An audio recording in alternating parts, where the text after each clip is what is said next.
Президиум. Барсы шіріп ята, газ шығарып, хауаны ағулап, қай уақытта янып кете. Ол янғанда, шул самосыровда янғанда, теге шүплікте янғанда полимерлар, теге әшәкі диоксинны шығаралар. 500-600 градус температура шүплікнің януы. Дайшыда теге яндыралар ішті. Абзылар шығып шүпне. Шлангларны, пленкаларны барсында 500-600, менә шул ең яхшы температура диоксин шығарға. Бүтін дүнияда ол шүп мәселесін инде, бүтін дүнияда ол Европа, Америкада шүп, ішкарту, шүп жеу мәселесін шештілер. Германияда мен болдым, мына Америкада. Менің бір қызым Германияда, Берлинда тұра, бір қызым Лос-Анджелеста, Америкада тұра. Мен әр жерде нешік анда шүпні жеалар, нешік ішкартелер қорап берем. Не үшін? Шынки біздің институт Советлар Союзы уақытында біздің министерство бойынша, біздің ішкарту һәм нефтехимия министрлігі бар еді, Советлар Союзында. Шол министерствода экология бойынша тип институты. Шоға көре біз енді 40 ел, 50 ел, 40 ел, 40 ел экология білен шоғыланабыз, нәрсе екенін білеміз. Бірінші мәртебе шүп ішкарту заводын 30 елілік әлмәтті тізерге қарар шыққан еді. Ол вақытта біз Германиядағы технологияны алдық, Лурги фирмасының технологиясын, Франкфурт шәһәрінде орнашқан бик зор фирма. Франкфуртның шәһәрінің ішінде ол фирма тізеген заводына бардық, 3 мәртебе. Ол вақытта бұл өлкәдә біздің жетекші Даутов Марсель Азгарыч еді. Біз енді фәнни экология болғаш, біз фән яқтан эксперт болдық. Ол завод бүгінгі қатлы ішлей, әлі ескі технология бойынша түзілген. Әдірек яңартқанлар да бүгінгі қатлы ішлей. Мен қызымнан, сізге келер алдымнан шалтыратып сұрадым, нешік завод деп. Ол тез генә тауып берді меңа. Бик яхшы ішлей. Германияда шүпне ішкарту менә бұлай жайланған. Бұнсы Германия технологиясы. Германияда, Швейцарияда, Данияда башта шүпне қожалықларда әр бір үйде айырым жиялар.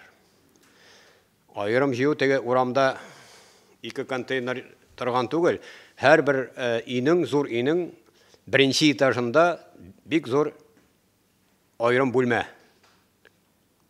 Анда квартирта ол айырым бөлме. Анда вентиляция бар, чиста. Анда бір 6, 7, 8 контейнер тұра.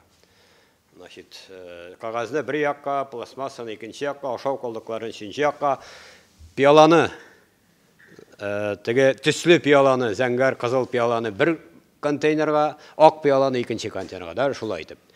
Башта шулай айтып жиялар. Оннары енді батареяларына енді көптен жиялар алар, ағулы батареяларына, түрі көміш толдырған лампыларына айырым жеу бүтін жерде. Оннар шуннан соңғана қолғанын заводқа жеверіп яндыралар. Яндыру үшін заводқа жеверіп яндыру, ол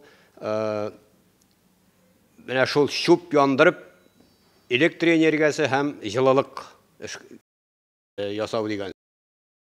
Біліп ішлейбіз біз аны, чөнки менә шул икегә бөләбез дә, теге ашау қалдықларын компост ясыйлар. Бұл пластмасса, қағаз һәм башқа нәрсе қалдықлар заводқа бара. Яндырыға түгел әлпәка. Менә шунда айырым жиялар, айралар шүпне. Пластмассаны бір яққа, мен айтам, нишләп алай, нишләп бандағына жеңесіз. Біздің де бомжлар көпті Калифорнияда, ішсіз кішілер көп. Менә аларға іш олды. Аларда екінші. Барыбір, бірінші жеу икіге генә бөліп, аннары енді айырым шүп яндыру заводы алдынан айырым шондай станциялар бар, шондайны шүпні бөлелер. Калифорнияда 1 сағатқа $8 кем төләргә ярамый кішіге. Шоңа көре ол кішіге, бик көп кішіге тұрмыш шығанағы, шоның бәле яшайлар. Мына шол 2 система бар. Мына әйтергә керек, шүп заводын түземәскә, шүп заводы зарарлы, тегеләй былай дип әйткән кішіге.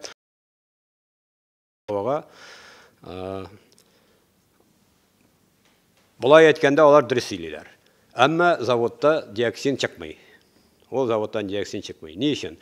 Чөнки бірінші диоксиннар алар тілесен инди шүпні яндырудан ғана шықмайлар. Диоксиннар болсын үшін шүп яндырғанда, ол шүпті пластмассаның әйтек полиэтилен яндырасың, оннан диоксин шықмай. Полипропилен яндырасың, диоксин шықмай. Диоксин шыға поливинилхлорид деген ПВХ яндырсаң, диоксин шыға. Не үшін? Чөнки мына ең ағулы диоксин ол тетрахлор дибензо диоксин. Значит, 4 хлор атомы боларға тиіш. Мына мындай молекула, так, қоямын. Алып та қойған ең жаны. Шуны сізге көрсетірге деп. Мына мындай мотор формула, мына бұл. Қарағыз. Значит, 4 атом хлор боларға тиіш. 2 атом кислород. Диоксин деген шүп яндырғанда, біріншейінде янға жылылық бола, электроэнергиясы жылылық бере. Шүпнің 6-7% қалдығы шундай тошқа илене. Теге юлға салалар вақташлар. Керамзит шекелерек нәрселер. Керамзит бола инде. Ол керамзитны юл тізерге кулланырға мүмкін. Аның зарары жоқ, ол текшерілген. Чөнки 1200 градус температурадан соң бітін теге неорганический мәттелер шундай керамзит келіп шыға. Мансында шүбхә жоқ, кішіге келерек зарары жоқ. Мына инде теге актив көмір, анда фильтрлар тұрайлы, тузанны тұтып алыр үшін, трубаға тузан шықмасын. Ансы зарарлы, аны инде айырмыш кәртірге керек. Айырмыш үшін заводта, біздің заводта түгел, Мәскәудә 3 завод сөйлері. Мәскәудә 4 завод, бізде 5-ші завод, 6-ші завод Сочида. Мәскәудәгі заводта карбон 8 деген технология бар. Менә шул актив угольны анда алып қайтып, анда эшкәртәләр. Планнары шулай, во всяком случае. Шуңа күрә, ол заводның зарары һавага, суга бөтенләй зарары юк. Чөнки анда бөтен чистарту, газны чистарту, куры чистарту, сусыз чистарту. Һавага анда, минем менә уйлавымча, диоксиннар чыга, әгәр абзый дачасында 2 кисәк поливинилхлорид шлангын яндырса, менә завод ел буена менә шул поливинилхлорид шлангы яндырганның диоксинын чыгара, максимум шул. Иң күп диоксин дачаларда, иң күп диоксин безнең ташландыкта, свалкаларда, Самосеровда, башкаларда. Әгәр да яндырсак, менә шул 600-800 градус костерга салып яндырсак, поливинилхлорид бөтен полимерында түгел. Әйтик, теге су шешәләре хәзер бик күп полиэтилен терефталат дип атала ул материалы.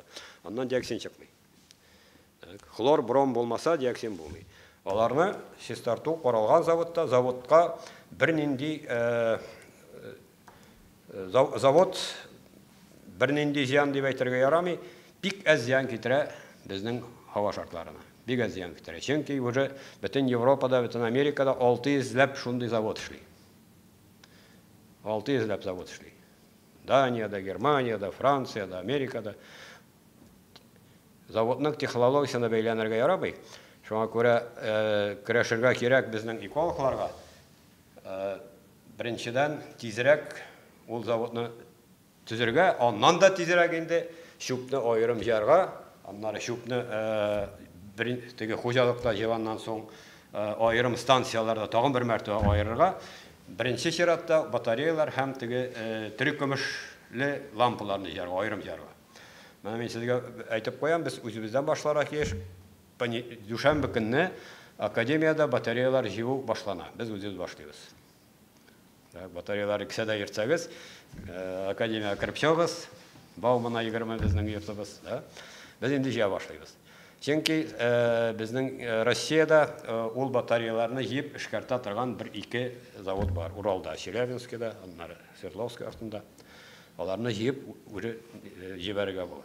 Менә шуннан башлыйбыз. Заводка тере көмеш кертмәскә, батареяларны айырым җарга беренче адым шулай булырга тиеш. Икенче адым инде айырым җыю. максимально айрым жию. Пиаланы аларга пиала айтарга, кагазны аларга картон айтарга, полиэтиленнарны алып, менә пленкаларны. Аннан әле тагын бер мәртәбә полиэтилен ясарга була, аның инде сыйфаты беренче ясаган шук булмый, әмма авыл хуҗалыгына әйтик, пленкаларга, анда су җибәрергә аңа ярый. Шулай итеп эшләргә була. Менә бу сүп эшкәртү заводы. Мәсәлән, поливинил хлорид эшләмәләр турында әйттегез, шланг дидегез. Без кулланыла торган тагын нәрсәләр поливинил хлоридтан эшләнгән? Пластмасса ул, менә Төрле пластмасса. Төрле пластмасса. Менә булай әйтик. Бөтен теге кибеттә биргән пакетлар, парникка ява торган пакетлар алып полиэтилен, полипропилен. Аларны менә безнең Оргсинтез эшли, Нижнекамск эшли. Аларны яндырып диоксин чыкмый. Дөньяда, безнең илдә дә шулай ук иң күп чыгара торган полимер беренче полиэтилен, икенче полипропилен, өченче полистирол. Нижнекамскта эшлибез без. Дүртенче полиэтилен терефталат теге шешәләр ясыйлар. Бишенче урында гына поливинил хлорид. Поливинил хлорид күбрәк техникада кулланыла. Ну, менә хәзер шланглар ясыйлар дөрес итмиләр. Дачада мин үземнең дә поливинил хлорид салам. Бу теге яшел шланглар бар, бик нечкә генә су бик яхшыга, шул поливинил хлорид. Бөтен дөньяда хәзер поливинил хлоридның чыгаруын кыскарталар. Безнең илдә дә шулай. Күбрәк полиэтилен, поликарбонат ана бездә бар, шуңа күчәбез. Әмма әле тиз генә бетмәс ул, иң куркыныч нәрсә шул. Поливинил хлорид. Әйе, мөмкин.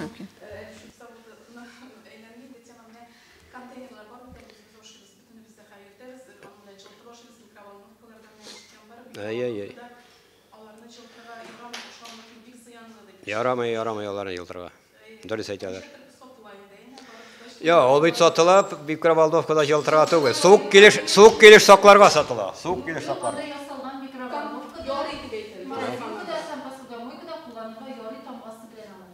Мен үзем кулланмыйм. Пиала гына кирәк.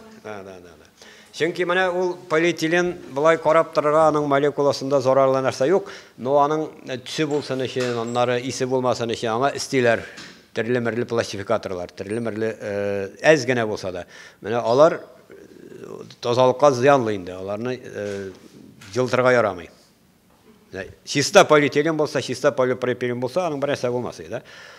Но алар чиста булмый, аларга обязательно теге аларның сыйфатын яхшылату өчен, үзгәртү өчен төрле-төрле кайсы анда котрак буларга тиеш барса, йомшара, аңа стилер, пластификатор дип атала ул термин.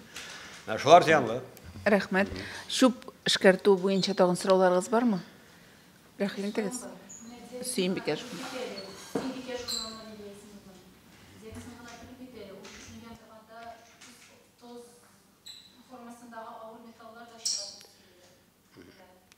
Yok, авыр металлар. Значит, тере көмеш бик әшәккә нәрсә, аны чыгармаска кирәк. Тере көмеш бөтен тере көмеш тутырган приборларны, лампаларны аерым җарга. Ул беренче адым булырга тиеш. Әгәр дә, 100% булмый инде, ялгышып китәләр, да, 1-2% эләксә дә, тере көмеш һавага чыга алмый, чөнки менә шул актив күмердә актив күмергә ябышып кала. Актив күмер бөтен металларны диоксиннар чыкса, анда әзрәк башка нәрсәләр чыкса, аларны барсын җыя. Әгәр дә күп лампа эләксә инде, күбрәк әшәке шлангалар эләксә, ул күмерне күбрәк, аның расходы күбрәк була. Менә шунда гына нәтиҗә. Ул үзенә җыя алмый башлый.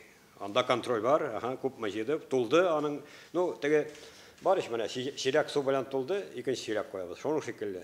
Күмернең дә 1 килограмм күмер, әйтик, 100 грамм тере көмешне җыя ала. Мен цифр бу дөрес түгел, булай гына әйтәм. 100 грамм тулды, ул җыймый инде. Тере көмеш шуны карап торалар, чыгып китә, күмерне алмаштырырга кирәк. Шуңа карап Давыт беренче җибәргәндә, беренче елларына әле без яхшы итеп аера алмабыз, чүпне, тере көмештән дә, башкадан да. Әгәр эләксә, мичкә чыкса, барыбер һавага җибәрмиләр, әмма теге күмернең һәм башка реагентларның расходы күбрәк була. 1 мәртәбә, 2 мәртәбә, 3 мәртәбә күбрәк булырга мөмкин. Заводта ул автоматик контроль алып бара. ул түтін шыққан трубадан нинди агулы мәддәләр күпме концентрация чыга. Әгәр дә чыга башласа, күмер алмаштырырга кирәк, фильтр алмаштырырга кирәк. Демәк, монда теге кеше факторыннан тормый инде. Без бит инде күп очракта. Ул заводта бик әз кеше эшләячәк, анда бөтен нәрсә автоматикада. Бик яхшы контроль, хәзерге приборлар, хәзерге контроль, хәзерге автоматика. Кеше аңа менә бу технология шундый, аны кеше ота да алмый, кеше сене керә алмый. Кешенең туктасасы килсә дә, әгәр дә тагын эшләтәсе килсә фильтрны, автоматически завод отключается. Завод туктата, автоматлар завод туктата. Янын туктата. Гөлнара, сорау.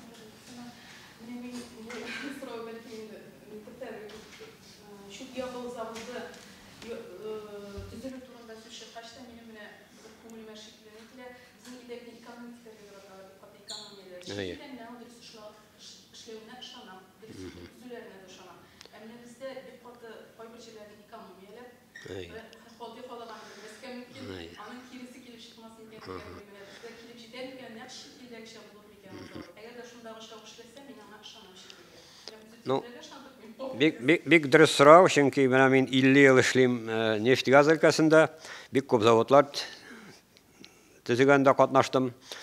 Социализм вакытында, илдә тәртип тә бар иде. Завод төзиләр, проект бик яхшы, бөтенесе язылган әйбәт. Так, давай заводны Октябрь революцияның 50 еллыгына җибәрик. Һава чистарту, су чистартуларын соңарак җибәрбез дип, аннары бөтенләй төзмиләр. Андый гынах бар безнең илдә. Әмма бу заводны төзиләр Швейцария, Япония фирмасы. Bütün аппаратлар, оборудование, bütün технологиялардан. Барсын наят итеп китереп тегеләр. Безнең яктан экспертиза. Безнең яктан эксплуатация. Ләкин эшләтү заводны безнең халык эшләргә тиеш инде. Японец килеп эшләмәс, чөнки Япон инженер килеп эшләсә, ул $5000 сорый бер көнгә. Аның бәясе бик кыйммәт. Бу сорауны миңа активистлар да бирделәр. Җавап менә булай. Әгәр дә Киров өлкәсендә булса, Ульяновск өлкәсендә булса, ул бик мөһим проблема булыр иде. Кем нинди инженерлар аны эшләтә ала? Бәхеткә каршы Казанда, сез беләсез әзрәк тарихны, химиклар элегелектән патша заманыннан ук бик көчле, бик зур химиклар булды. Хәзерге вакытта бик яхшы химиклар, технологлар. Менә без Нижнекамскида төзеп җибәрдек нефть эшкәртү заводы, Танека дигән бик катлаулы завод. Ул 100 мәртәбә катлаулырак бу чүп яндыру заводына караганда. Анда 300-400 атмосфер басым, температуралар бик югары. Аннары менә Танекада 150 000 тонна күкертле водород эшкәртәләр. Нефтне күкерттән чистартканда, аны водород белән күкертнең молекулаларын ватып, күкертле водород, сероводородка әйләндерәләр. Сероводородны аннары күкерткә әйләндерәләр. Теге сары мотор булайча алтын шикелле. Анда аптекта да саталар, кайбер лекарство итеп. Шуңа күрә безнең инженер бу чүп яндыру заводына караганда 10-20 мәртәбә катлаулырак заводларны бик яхшы эшкәртәләр. Менә Танекада элек капремонт советлар вакытында, хәзердә һәр елны капремонтка завод туктыйдыр. Танека 4 елга бер генә мәртәбә туктый. Шундый инде яхшы эшләнгән оборудование, автоматика, аннары инженерлар шуны эшләтә. Оргсинтез, анда полиэтилен, зур басымлы полиэтилен. Анда басым 600-800 атмосфер. Аннары водород, анда метан, анда пропан, анда бутан, яна шортлый торган әйберләр. Ничә ел инде завод эшли, бик яхшы эшли. Шуңа күрә Татарстанда ул мәсьәлә юк. Безнең кадрлар бар, инженерлар бар, химиклар бар, аналитиклар бар. Ул завод безнең химия, нефть эшкәртү заводларына караганда бик простой. Ул әйтик, Танекадагы смена начальнигын ул заводка директор итеп куйсаң, ул бик яхшы эшләячәк. Бу заводның технологиясы, бу заводның оборудованиесе бик простой. Бернинди катлаулык юк. Безнең инженерлар өчен бернинди проблема юк.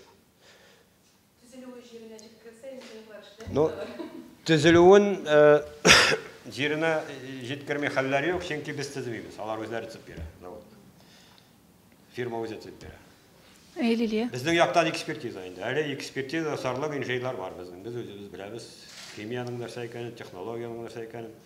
Әйтик, безнең институт иң көчле Америка фирмасы Chevronга үзенең технологиясын сатып, безнең технология буенча Казахстанда завод төзеп җибәрдек. Бик яхшы эшли. 20 ел инде бик яхшы эшли.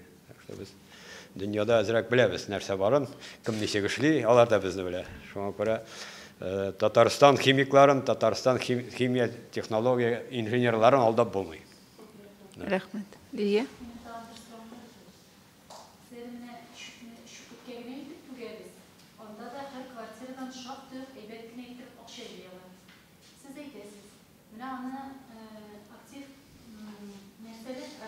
Актив күмер. Оқығаным бар, шүк заводының ең қиметлі әйбері де менен шушы шистарту құрылмалары насарф етілі екен. Қазір біз шүкліккәуіне екі түпкен шүк ішінде 500 болмаса 100-200 елі сумақ шәкілегенде бұл көмірні халық үстінен ала башламағыз мекенсің біз? Ол біздің шүкләріміз қазір 1000-ге түшмес мекенсің? Аны бекінде біздің чекесі көтерешек шистарту құрылмасы. Дөрес сорау, аны менә завод төзүчеләргә бирделәр. Мин 2 мәртәбә алар белән активистлар очрашкан җыелышларда булдым. Заводның киреме булачак электроэнергия һәм җылылык сатудан. 8 ел, электроэнергия шактый кыйммәт бездә. Бәясе көн саен үсеп тора, ел саен үсеп тора, җылылык кыйммәтләнә бара. 8 ел эчендә яңгышмасам, 8 ел эчендә менә шул электроэнергия сатып, җылылык сатып, заводның бәясен кайтарачаклар. Шуп җыю кыйммәтләнә, ансын мин белмим, мин галим кеше, инженер, химик, технолог, менә заводның яхшы эшләячәгенә мин 100% ышанам. Чөнки мин ул заводны беләм, мин андый заводларда булдым. Ул заводның химиясын беләм, технологиясын, автоматикасын, аппаратура барсын беләм. Бәяләр ниләр алар? Ул сорауны сез чиновникларга бирегез, ул сорау бик мөһим сорау. Әмма завод дигән кешеләр аннан акча алмый.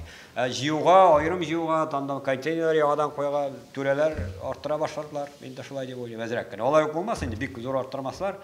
Әмма аерым җыю бер бакка салганга караганда кыйммәтрәккә төшәр. Ансын мин белмим. Минем сорау түгел. Тагын сораулар бармы, коллегалар? Рәхим.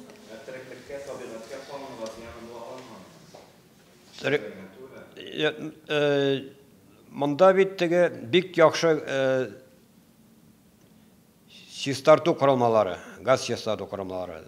Әйтик, оргсинцияга караганда 100 мәртәбә кимерәк.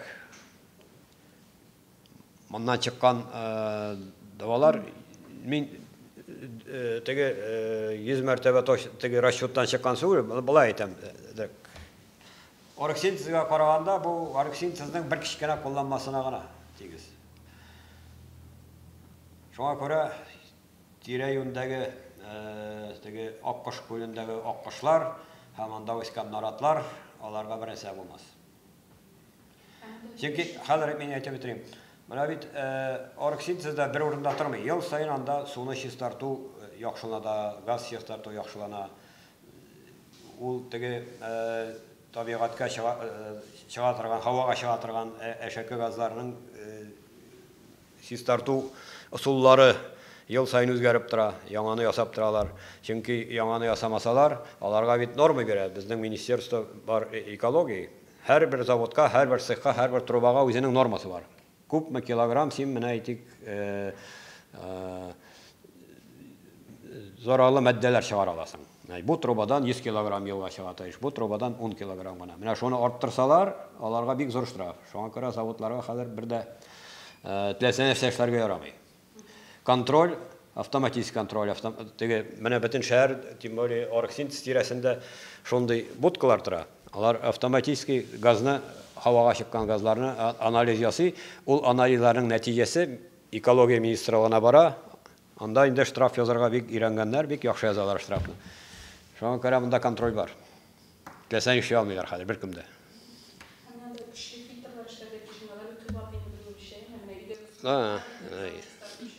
Я, монда бит су чистарту түгел, монда газ чистарту. Газның тузанын чистартырга. Тузан чыкмасын иске. Алыштырып торга тиеш, алыштырып торга. Ол зыянга эшлейди, алыштырмасаң зыянга эшлейди. Мен де аңлауымча ул бөтенләй эшләми, эшләүдән туктый. Эшләүдән туктый. Автоматлаштырылган дип сөйләштем. Аннары ул фильтрларның саны шулай яйланган, әйтик, 2 фильтрны алыштырганда завод туктамый эшләтергә була. Теге заводның 100 кубометр газ чыгарса, фильтрларның саны 120 кубометрга әйтик. Соңыннан 20 кубометрны алып, вакытында алыштырырга була, туктатмыйча заводны. Тора бара ул заводның менә шул шимал, шул аппаратлары искерсә, таушалса, ул очракта ниндидер гарантия бармы ул завод чыннан да тулы куәтенә эшләячәк дигән? Ул бит инде бер искерә көннәп. Ничек тә булса аны яңа. Без үзебездә картаябыз, ләкин менә зиратка китәбез. Эшли башлаганда гына хәтта көнкүреш техникасы әйбәт кенә эшли, бераздан инде характер күрсәтә башлый. Заводның гарантийный срогы бар. Мин белмим точно ничәдер 5-6 ел, 7 ел, 8 ел микән. Аннары бит заводны 2 елга бер, 3 елга бер туктатып капиталь ремонт ясыйлар. Карап торалар, кайсы агрегатны үзгәртергә, кайсы агрегатны ремонтларга, кайсы агрегатны икенчене яңаны куярга. Ул шундый каралган нәрсә. Теге көндәлек ремонт дигән нәрсә бар, капиталь ремонт дигән нәрсә бар. Завод туктап, менә безнең нефть эшкәртү завод 4 елга бер туктый, бөтенләй туктый. Шул 4 ел буенча язып баралар, кайда ничек, әйтик, бер аппаратның теге күгәрә башлаган стенкасы, алмаштырырга кирәк инде, менә алмаштырып куялар тезгенә. Шулай итеп завод. Мин сезгә әйтеп башта ук, менә Франкфуртта мин булган завод инде 50 ел эшли. Бер мәртәбә реконструкция булган, аның моннан 10 ел элек. Кайбер аппаратларны үзгәрткәннәр, кайбер технологияларны, кайбер адымнарны. Әмма бүген Франкфуртның уртасында бик зур завод, безнеке менә 550 мең тонна чүпкә исәпләнгән. Анда 700 мең тонна. Мәскәүдәге шикелле завод. Әле ул иске технология, иске оборудование. 40 ел эшләгән бер нәрсә алмаштырмыйча. 40 ел үткәч әзрәк алмаштырганнар, капиталь ремонт дигән нәрсә булган. Реконструкция. Хәзер эшли бик яхшы. Мин 3 мәртәбә булдым заводта. Ышанмыйча йөрдем башта. Тик более ул елларда, 30 ел элек, 40 ел элек, бездә әле тездән чирак бөтен җирдә, бөтен трубалардан төтен чыгадыр ел вакытта. Анда бер нәрсә юк, исе дә юк. Киләләр, башаталар чүпне. Электростанция. Чүптә эшли торган электростанция. Чип чиста, ис тә юк, чүпнең исе дә юк. Ничек алайдыр ул? Сораулар бармы да? Башта аталмагыз атын җире бәйләнәбез. Бездә әле чүпне аерым җыеп караганыбыз да, әйме? Кәгазь белән пластикны да бутап җыябыз да, әле зато завод дигән. Белмим никадәр дөрес информациядыр. Имештер Швейцариянең вәкиле Россия президентына мөрәҗәгать итеп, төзмәгез бу хатаны кабатламагыз дип әйткән имеш. Сез әйтәсез, Франкфуртта бар завод. Мен укканда күп җирләрдә ул заводны япканнар дип. Юк, ул дөрес түгел, япмадылар. Швейцариядә андый хәл бар, башка төземәскә, чөнки анда инде заводлар шулкадәрле күп, киләчәк 10 ел чүп артып бара ишенде. 10 ел төземәсәләр дә аларның заводлары җитәрлек чүпне яндырырга. Польша төзи, Чехословакия төзи, менә бу Европа илләре, безнең дуслар барсы да төзи. Ятыгында инде җитәрлек заводлар, шуңа күрә төзмиләр. Аннары башы сорау.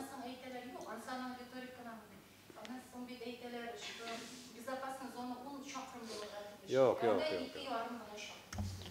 Безопасная зона, ул безнең Советлар Союзы вакытыннан калган. Илебез зур, технологиялар начар, газны чистартып тормыйлар, чыгаралар, шуңа күрә 10 километр теге саклык зонасы.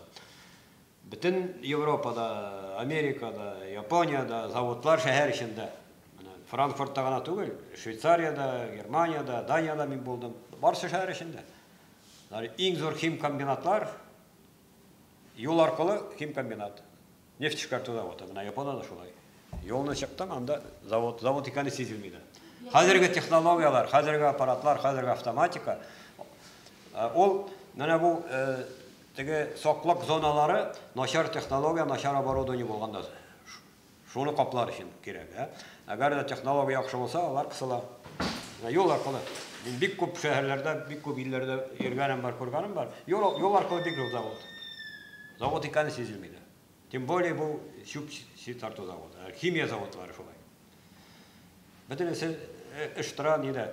Технологияда, аппаратта, автоматикада, шулар бүгенгечә булса, бүгенгечә ясалган, әйбәт булса, чит илдән алып кергән Германия ясалган аппаратлар, Германия ясалган автоматлар булса, ул зона 500 метр, 100 метрны Франкфуртта вообще юган нәрсә. Юл аркылы анда инде биналар, мәктәпләр. Бер генә проблема бар. Без бит шуны бүләргә бүлеп Ойра Менә бүлеп белмибез. җыуны да, аны хәбәр итәм. Менә сез яшьләр әле сез белмисез. Социализм вакытында моннан 50 ел элек бездә аерым җыю, шупны аерым җыю бар иде инде. Бәлки хәтерлисездер, һәрбер баскыч төбендә традыры ашау калдыклары. Бу беренче, аерым җыядыр. Аны доңгызларга, хайваннарга, или компост ясарга. Беренче. Икенче, кибеттә полиэтиленовый пакетлар юк иде. Һәрбер кешенең кесәсендә авоська сетка, так? Шешәле, аннары бөтен сөтләр, кефирлар, сулар барысы да пиаладан, шешәдән. Әгәр дә син кефир аларга барсаң, буш шешәне алып килмәсәң, сиңа кефир бирмиләр. Аракын да шулай иде. Андый җыю бар инде бездә. Советлар Союзы вакытында бездә аерым җыю, чупны аерым җыядыр. Ул вакытта бер нинди теге пластмассадан эшләнгән полиэтилен пакетлар юк иде. Хәзер бит полиэтилен пакет белән тутырдык илебезне. Чит илләрдә, Германиядә полиэтилен пакет бирмиләр хәзер.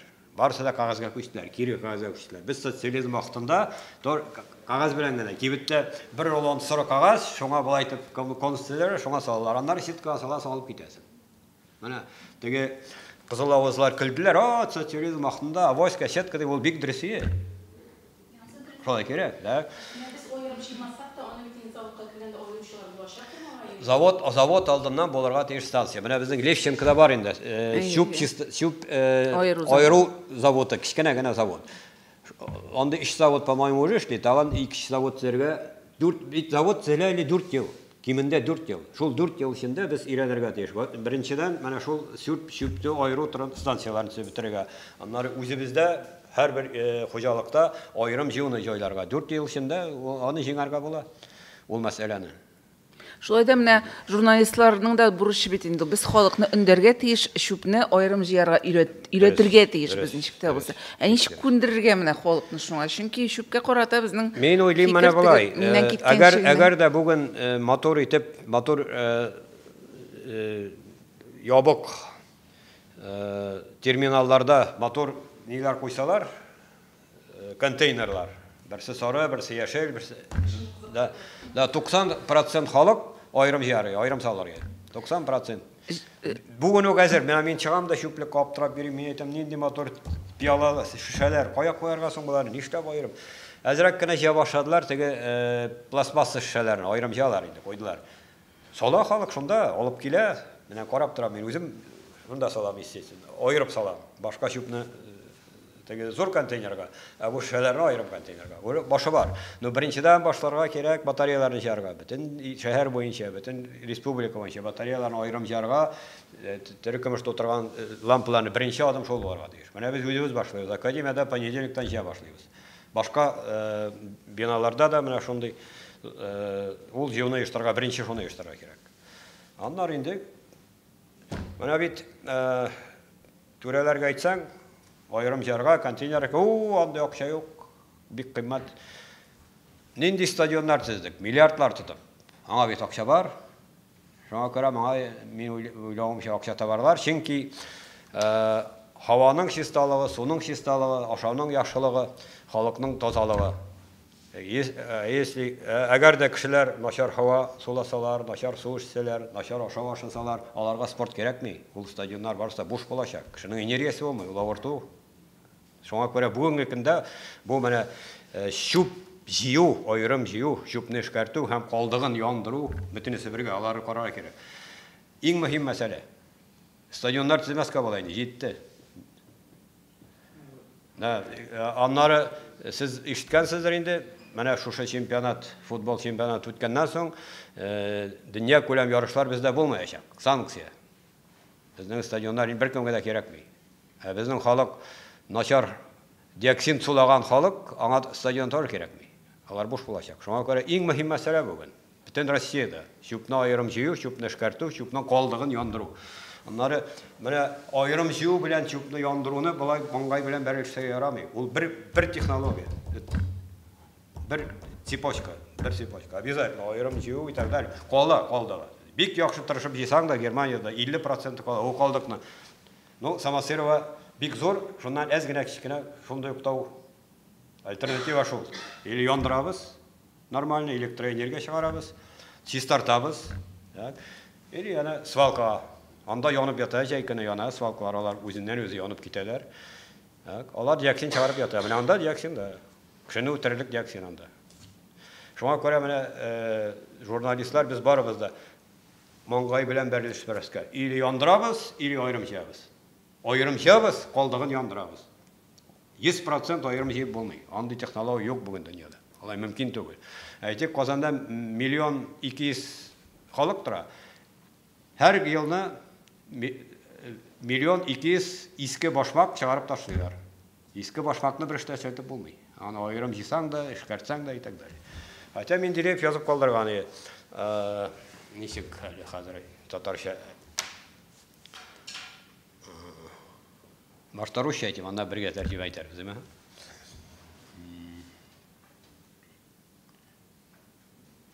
Мусор. Для химика нет мусора. Это те химические вещества, которые лежат не на том месте, не того состава. Значит, химия буенча әйтик, бүтән чүпне дә эшкәртеп яңа әйбер чыгарга була. Но 100 мәртәбә, 1000 мәртәбә кыйммәтрәк булачак. Әйтик, шул ук полиэтиленны, менә чүптәге полиэтиленны җыеп, полиэтилен чыгарга була. Но полиэтилен теге завод газдан эшләп чыгарган полиэтиленга караганда андый полиэтилен эшләп булмый. Аның инде сыйфаты бик түбән була. Шуңа күрә 50% ким дигәндә. Чүпнең калдыгын яндырмый хәлебез юк. Бүген башка технологиялар, безнең илдә эшләрлек, башка илдә дә башка технологиялар практически юк. 80-90% чүп эшкәртү заводлары менә шушы технология буенча эшли. Тагын бер мәртәбә кабатлыйсым килә. Или аерым җыябыз, или яндырабыз дигән сүз булмаска тиеш. Ул дөрес түгел, ул провокация. Аерым җыябыз, калдыгын яндырабыз. Менә шулай булыр. Лозунг. Аерым җыябыз, обязательно. Калдыгын яндырмый хәлебез юк, яндырабыз. Аннары яндыру ул просто не теге яндыру өчен түгел, электроэнергия алу өчен, җылылык алу өчен. Бездә 8 ай кыш, менә велопредда да кыш суык, һаман җылылык кирәк, һаман ут кирәк. Так, газ битеп бара, нефть әкренләп тор кими, вернее битми, бәяләр үсә. Үсә комиссияше. Аннары төрекчә. Ансы. Татар кешесенә төрек ярый. Ул шундый тел белү байлыгы аркылы бүген эшли Берлинда Франция фирмасы Total бар. Нефтегаз фирмасы, бик зур, знаменитая фирма. Аны шунда алдылар, Газпромда эшләде, Берлиндагы Газпромда, безнең Россия фирмасында. Аннан менә дәрәҗәсен күтәреп, акчасын да күтәреп, Франция фирмасына күчте. Ни өчен? Чөнки французча да белә. Анда беренче тикшерү французча тикшерү. Ашта немецчә сөйләшә башлаганнар, инглизчә күчкәннәр, французча күчкәннәр, математика турында, кибернетика турында. Тел белү бик кирәк, бик файдалы. Баланың теле ана телендә ачылса, бер 3-4 класс ана телендә укыса, аның зихене күбрәк була. Мин тагын бер мисал китерим. Безнең бик зур галимебез, татар галиме, мәшһүр академик Нигъматуллин Роберт Искәндәрович. Аның кызы исеме Кәримә. Карина түгел, нәрсәләр түгел, бит татар халкы мескен саташкан. Ләйн яшәбез, урысча беләләр, инглизчә бирәләр. Сөйләшеп алар аңламасын дигән. Тиз генә татарча сөйләшеп алабыз, бер кеше аңламый, аптырап утыралар, бөтенесе шып булалар. профессор пустил тайное оружие. Монса, не, казах үшін гына. Мен қазір соңғы елларда 15 жыл Иранда эшлейм бик күп. Мына бір 3-4 сүз фарсидан бізге кірген, бізден фарсиға, бәлки көбірек фарсидан бізге кіргендір енді. Мен олар сөйлескенде сөзден қой барғанын аңлаймын. Бик болыша, бик файдалы. Но Түркияны әйтәсе дә юк инде. Аннары мин менә бүтән дөнья ислам илләре академиясының агзасы. Анда türкләр күп, фарсилар күп, татар теле, казаклар, татар теле һәр вакытта булыша. Аның артыгы юк, билимнең артыгы юк. Аннары ана телен белү ул бит теге телимме, теләмимме ул безнең бурыч. Ана телен оныткан кеше, ана телен белмәгән кеше ул сатлык жан дип атарга тиеш. Үз халкыңны сату, ана телеңне сату, алай ярамый. Ул дөрес түгел. Аннары бит төрки телләрдә 300 миллион халык сөйләшә дөньяда. Аннан 350 миллион. Төбе менә шул безнең сүзләр, безнең кагыйдәләр. Шуңа күрә туган телне белергә кирәк, ул ярдәм итә. Гомер буе ярдәм итә кешегә. Менә шуңа бигрәк тә инде минем менә Америкада кызым, мин үзем дә шаккаттым. Ничек инде мин әйтәм. Әллә кайдагы Лос-Анджелестагы университетта кызны эзләп тапканнар. Менә безнең бер группа бар, лингвистикалар, татар телен өйрәнәләр. Шунда килеп өйрәтәләр. Мин үзем дә алар белән 2 мәртәбә дәрес үткәрдем. Лос-Анджелеска баргач. Алар бик кызык өйрәнәләр телне. Менә шулай җыелып утыралар да төрле сораулар бирә татарча. Менә бу сүз ничек әйтә? Алма пеште, алма пешә. Шундый ничектер. Мин әйтәм, егетләр, безнең бит 3 томлык татар грамматикасы бар. Аннары безнең тарихлар бар, бар нәрсә алыгыз укыгыз. Юк ди. Сезнең бар ди. Шуңа күрә менә шул мәсьәләне, менә шул алгоритмны алга куярга кирәк. Аерым җарга обязательно. Аерым җарга беренчедән батареяларны, төркемеш ниләрен эшкәртергә максимально, калганын яндырга. Җылылык чыксын, электроэнергия чыксын. Аннары бер яндырган җирдә, менә бит бүген һаваны пычрату 60% Казанда, зур шәһәрләрдә автотранспорттан. Заводтар 40% кына бирә. Заводта әйтик, электростанция менә теге электростанция күпме газ яга. Зур трубалар бар. Әмма ул газны, ул трубаны бер труба чистартырга була. Ул газны теге окислы азот, окислы серы чистарта торган җайланмалар күп, реагентлар күп. Алар чистартып була. Һәр бер автомобильнең чистартып булмый. Шуңа күрә завод ул экология ягыннан файдалы, бик файдалы. Аңа бит альтернатива, или завод төзеп анда яндырабыз, или һәр абзый үзенең дача участогында, үзенең хуҗалыгында костерда яндыра. И самосыревда җыеп яндырабыз. Менә ул зарарлы. Аны башка инде түзәргә. Чөнки тагын бер сөйләмичә. Чөнки завод төзүчеләр теге ягын белми. Теге ягы башка кешеләр, башка организация, башка şirket. Ялгыш шунда булды. Бик зур ялгыш булды. Халык хәзер инде кытырды, бер кемне тыңламый, всё, долой. Ул дөрес түгел. İştelikli buldu. Заводны төзәргә кирәк, завод төземәсәк, чүпкә батабыз. Болай да чүпкә баткан. Шәһәребездә, илебездә.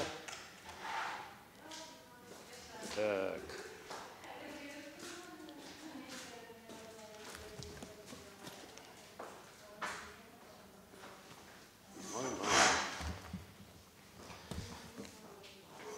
Так.